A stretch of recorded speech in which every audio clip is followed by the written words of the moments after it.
এক গ্রামে একজন খুব রাগী ব্যক্তি ছিলেন। খুব সামান্য বিষয়ে সে খুব রেগে যেত।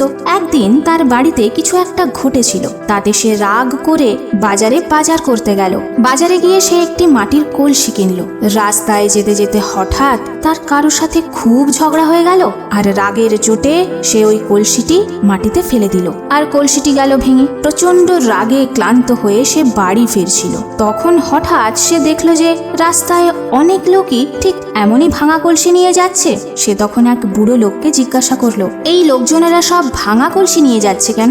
বুড়ো লোকটি বলল, আরে এরা এদের নিজেদের রাগকে এই কলসিগুলিতে ভরে দেয়, তারপর কলসিগুলি ভেঙে ফেলে, তাতে এদের রাগও শান্ত হয়ে যায়। এর অর্থ এই নয় যে রাগ হলেই ভাঙচুর করতে হবে। এর মানে এই যে রাগের মোড় ঘুরিয়ে এমন কাজে লাগাতে হবে যাতে কোনো সৃজনমূলক কাজ সংঘটিত হতে পারে, যাতে অন্য কেউ সেই রাগের প্রকোপে না পড়ে।